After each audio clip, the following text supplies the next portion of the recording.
আমরা কি প্রযুক্তি বানিয়েছিলাম নাকি প্রযুক্তি আমাদের বানিয়ে ফেলেছে? History will not remember who coded AI, it will remember who control it.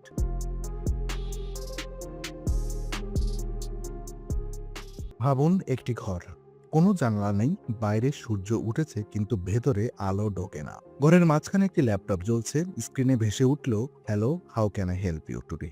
এই বাক্যটা সাধারণ মনে হয়, কিন্তু এই একটি বাক্য আজ পৃথিবীর শিক্ষা, যুদ্ধ, রাজনীতি, চাকরি, সাংবাদিকতা সবকিছুকে কাঁপিয়ে দিয়েছে। আর এই বিপ্লবের পেছনে যেই মানুষটি দাঁড়িয়ে, সে কোনো বিজ্ঞানী নয়, সে কোনো কোড ইঞ্জিনিয়ার্স নয়, সে কোনো নোবেল জয়ীও নয়, তবুও পুরো বিশ্বের সবচেয়ে শক্তিশালী কৃত্রিম বুদ্ধিমত্তার দরজার চাবি তার হাতেই। তার নাম স্যাম অল্টম্যান। কেউ তাকে বলে এআই এর ভবিষ্যৎ রক্ষক, কেউ বলে পৃথিবীর সবচেয়ে বিপজ্জনক মানুষ, আবার কেউ ফিসফিস করে বলে he is not building AI, he is shaping the future of humanity itself. আজকের এই ডকুমেন্টারিতে আমরা শুধু প্রশ্ন করব না স্যাম অল্টম্যানকে, আমরা জিজ্ঞেস করব ওপেন এআই কি সত্যিই মানবতার জন্য, নাকি এটি ক্ষমতার সবচেয়ে নিঃশব্দ যুদ্ধ? কেন পৃথিবীর সবচেয়ে বড় কোম্পানিগুলো এআই দখলের জন্য মরিয়া? আর স্যাম অল্টম্যান, তিনি কি গডফাদার নাকি গেটকিপার?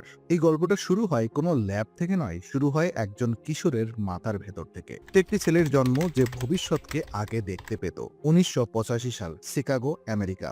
একটি মধ্যবিত্ত ইহুদি পরিবারে জন্ম নিল একটি ছেলে, স্যাম অল্টম্যান। সে সময় কেউ জানতো না এই শিশুটি একদিন মানুষের চিন্তার সীমা ভেঙে দেবে। ছোটবেলা থেকেই স্যাম ছিলেন আলাদা। সে খেলনা গাড়ি ভাঙত না, শুধু ভেতরের মেকানিজম বোঝার চেষ্টা করত।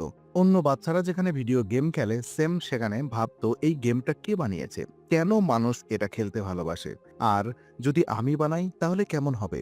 12 বছর বয়সে সে প্রথম কম্পিউটার পায়, আর সেই কম্পিউটারই হয়ে ওঠে তার পৃথিবী। সে রাতে ঘুমাতো না, কোড লিখত, ইন্টারনেটের ভেতরে ঘুরে বেড়াতো। কিন্তু সবচেয়ে অদ্ভুত ব্যাপার ছিল, স্যাম শুধু প্রযুক্তি ভালোবাসত না, সে ক্ষমতা বোঝার চেষ্টা করত।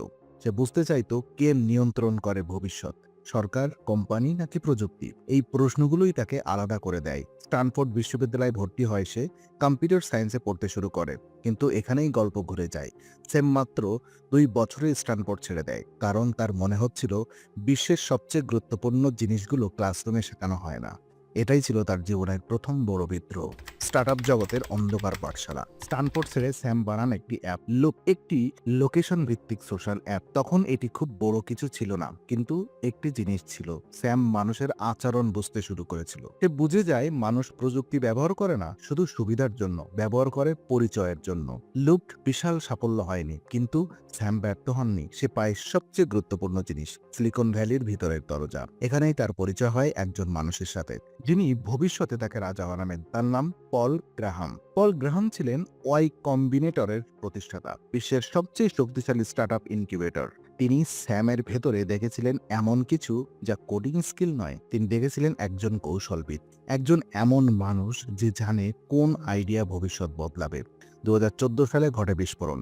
মাত্র 28 বছর বয়সে স্যাম হয়ে যায় ওয়াই কমিউনিটির প্রেসিডেন্ট। এই মুহূর্ত থেকেই সে আর উদ্যোক্তা ছিল না, সে হয়ে উঠল ভবিষ্যৎ বাছাইকারী। কারণ ওয়াই কম্বিনেটর মানে এয়ারবিএনবি, ড্রপবক্স, স্ট্রিপ, রেডিট, যে জায়গা ঠিক করে দেয় আগামী দশকে পৃথিবী কোন দিকে যাবে। এই সময় স্যাম একটি জিনিস খুব গভীরভাবে উপলব্ধি করে, সবচেয়ে শক্তিশালী কোম্পানি তারা নয় যারা পণ্য বানায়, বরং তারা যারা প্ল্যাটফর্ম বানায়। এই চিন্তাই তাকে নিয়ে যায় সবচেয়ে বিপজ্জনক খেলায়, আর্টিফিশিয়াল ইন্টেলিজেন্সি। তো ওপেন এআই এর জন্ম আদর্শ না কৌশল? 2015 সিলিকন ভ্যালিতে তখন একটি আতঙ্ক ছড়িয়ে পড়েছে। গুগল এআই নিয়ে এগিয়ে যাচ্ছে, ফেসবুক নিজস্ব এআই বানাচ্ছে, ডেটা জমা হচ্ছে কয়েকটি কোম্পানির হাতে। তখন প্রশ্ন উঠল, যদি এআই একদিন মানুষের চেয়েও বুদ্ধিমান হয়, তাহলে কার হাতে যাবে সেই ক্ষমতা? এই ভয় থেকেই জন্ম নেয় ওপেন এআই। নামেই আছে ওপেন, খোলা, মানবতার জন্য। প্রতিষ্ঠাতাদের মধ্যেই ছিলেন Elon Musk, Sam Altman, Greg Brockman এবং ইলাই স্টুকভার। ঘোষণা ছিল পরিষ্কার, AI should benefit all of humanity. কোনো প্রফিট নয়, কোনো কর্পোরেট মালিকানা নয়, শুধু মানবজাতি। কিন্তু এখানেই শুরু হয় দ্বন্দ্ব, কারণ এআই বানাতে লাগে অগণিত টাকা, অগণিত জিপিইউ, অগণিত বিদ্যুৎ। আদর্শ দিয়ে সুপার কম্পিউটার চলে না, এবং ধীরে ধীরে ওপেন এআই বদলাতে থাকে। 2018 সালে ইলন মাস্ক বেরিয়ে যান, কারণ মতভেদ। তার অভিযোগ ছিল ওপেন এআই ধীরে ধীরে বন্ধ দরজার শক্তি হয়ে উঠছে। স্যাম অল্টম্যান তখন সামনে আসে, সে বলে, if we want to compete with Google, we must play a different game. এই ডিফারেন্ট গেমই ভবিষ্যতের সবচেয়ে বিতর্কিত সিদ্ধান্ত। মাইক্রোসফট চুক্তি, আদর্শের মৃত্যু। 2019 ওপেন এআই হঠাৎ ঘোষণা করে তারা আর পুরোপুরি নন প্রফিট নয়, তারা হলো ক্যাফেট প্রফিট কোম্পানি। মানে লাভ হবে কিন্তু সীমিত। অনেকেই বলে এটা শুরু, তারপরে আসে ভূমিকম্প। মাইক্রোসফট বিনিয়োগ করে $10 বিলিয়ন। এই মুহূর্তে প্রশ্ন ওঠে, যে প্রতিষ্ঠান বলেছিল ওপেন ফর অল, সে কি এখন কর্পোরেট অস্ত্র? স্যাম অল্টম্যান মুখে বলেন উই নিডেড এ পার্টনার, কিন্তু সমালোচকরা বলেন নো, ইউ নিডেড পাওয়ার। এই চুক্তির পরেই জন্ম নেয় চ্যাটজিপিটি। আর পৃথিবী আর আগের মতো থাকে না। স্কুলে হোমওয়ার্ক বদলে যায়, লেখালেখি বদলে যায়, প্রোগ্রামিং বদলে যায়, চিন্তা বদলে যায়। একটি এআই মানুষের মতো কথা বলতে পারে। এটাই ছিল ইতিহাসের মোড় ঘোরানো মুহূর্ত। কিন্তু প্রশ্ন থেকে যায়, এই ক্ষমতা কার হাতে? স্যাম অল্টম্যান নায়ক না কৌশলী শাসক? স্যাম কখনো নিজেকে বিজ্ঞানী দাবি করেন না। সে নিজেকে ভাবে একজন কোঅর্ডিনেটর।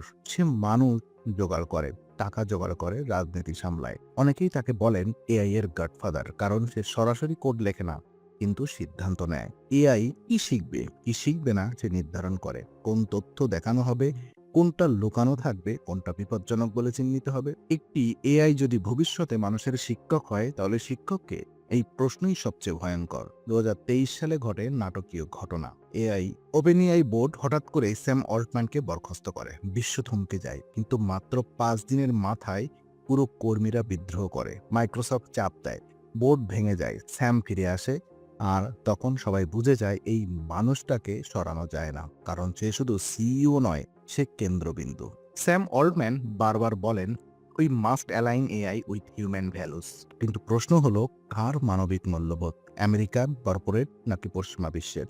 এআই যদি আগামী দিনে আইন ব্যাখ্যা করে, ইতিহাস শেখায়, নৈতিকতা নির্ধারণ করে, তাহলে সে কার চোখ দিয়ে পৃথিবী দেখবে? স্যাম অল্টম্যান কি সত্যিই মানবতার রক্ষক, নাকি একজন এমন মানুষ যে ভবিষ্যতে দরজার চাবি হাতে ধরে দাঁড়িয়ে আছে, ঠিক করে দিচ্ছে কে ঢুকবে আর কে বাইরে থাকবে? এই গল্প এখনো শেষ হয়নি, কারণ এআই যুদ্ধ এখনো শুরু পর্যায়ে। কিন্তু একটি বিষয় নিশ্চিত, ভবিষ্যৎ যখন কথা বলবে, তার কণ্ঠে কোথাও সাম অল্টম্যানের ছায়া থাকবেই। এবং তখন মানুষ হয়তো প্রশ্ন করবে, আমরা কি প্রযুক্তি বানিয়েছিলাম, নাকি প্রযুক্তি আমাদের বানিয়ে ফেলেছে? History will not remember who coded AI, it will remember who control it.